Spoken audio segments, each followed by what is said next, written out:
વડાપ્રધાનના સ્વચ્છ ભારત સ્વસ્થ ભારત અભિયાનને સાચા અર્થમાં સાર્થક કરતું પાટણ માર્કેટયાર્ડ. દેશના વડાપ્રધાન અને ગુજરાતના પનોતા પુત્ર નરેન્દ્રભાઈ મોદી દ્વારા સ્વચ્છ ભારત સ્વસ્થ ભારતના મંત્રને ચરિતાર્થ કરવા પાટણ એપીએમસીના ચેરમેન સહિત તમામ ડિરેક્ટરો અને સ્ટાફ પરિવાર સાથે વેપારીઓ અને ખેડૂતો કટિબદ્ધ બન્યા છે. પાટણ એપીએમસીનું સુકાન સંભાળનાર ચેરમેન સ્નેહલભાઈ પટેલ અને તેમની સમગ્ર ટીમે એપીએમસીના વેપારીઓને માલનું વેચાણ કરવા આવતા ખેડૂતોના હિતને ધ્યાનમાં રાખીને અનેક નિર્ણયો કરી પાટણ એપીએમસીનું નામ ઉત્તર ગુજરાત સહિત ગુજરાતમાં ગુંજતું કર્યું છે. ત્યારે વેપારની સાથે સાથે એપીએમસી કેમ્પસમાં સ્વચ્છતાને પણ પ્રાધાન્ય આપવા માટે 12થી વધુ સફાઈ કર્મચારીઓ દ્વારા દિવસ દરમિયાન એપીએમસી કેમ્પસની સફાઈ કામગીરી કરવામાં આવતી હોવાથી દિવસ દરમિયાન એપીએમસી કેમ્પસના તમામ માર્ગો સહિત શૌચાલય સ્વચ્છ જોવા મળી રહ્યા છે.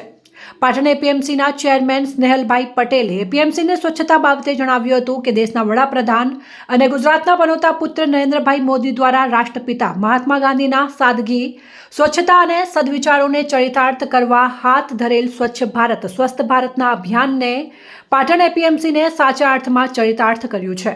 એપીએમસીના તમામ બોર્ડ ઓફ ડિરેક્ટરો સહિત કર્મચારીઓ સાથે વેપારીઓ અને ખેડૂતો દ્વારા પણ માર્કેટયાર્ડની સ્વચ્છતા કાયમ બની રહે તેવા પ્રયાસો કરવામાં આવી રહ્યા છે.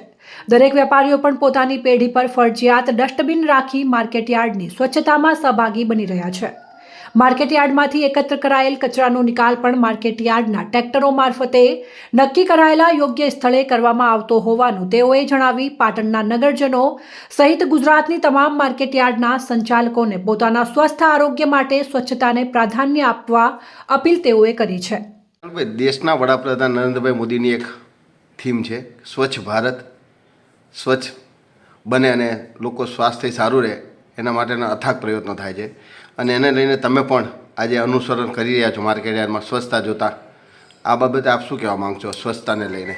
એપીએમસીનું અમારું નવું બોર્ડ જ્યારથી ગઠિત થયું ત્યારથી અમારું સૌથી પહેલું લક્ષ્ય હતું કે એપીએમસીનું આખું કેમ્પસ એકદમ સ્વચ્છ અને સુંદર રહે.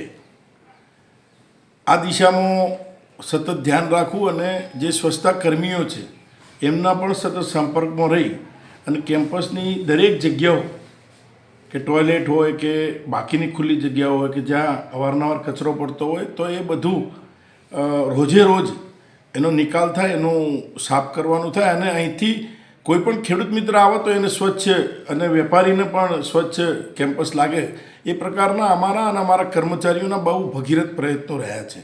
એપીએમસી પાટણ એ ખરું તોલ સાચું મોલ અને રોકડા નાણાં એ થીમ ઉપર ચાલે છે. ત્યારે બજાર સમિતિનો પણ અમારી એક વિચાર હોય છે કે ઉત્તમ ખેતી, સ્વચ્છ વેપાર અને એની સાથે સાથે સ્વચ્છ એપીએમસી એ પ્રકારનું છે.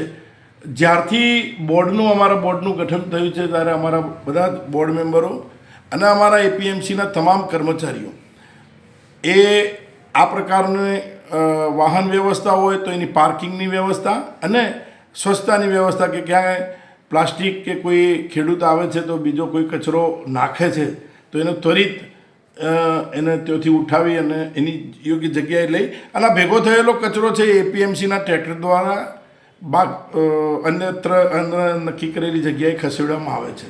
અને આ પ્રકારે ખૂબ ચીવટપૂર્વક એપીએમસીમાં કચરો ન થાય એ પ્રકારની વ્યવસ્થાઓ અમે જોઈએ છીએ અને એ પ્રકારની આયોજન અમે કરીએ છીએ અને એવા પ્રયત્નો કરીએ છીએ. એપીએમસીમાં કેટલા સફાઈ કામદારો છે? એપીએમસીમાં આશરે 12 સફાઈ કર્મચારીઓ છે.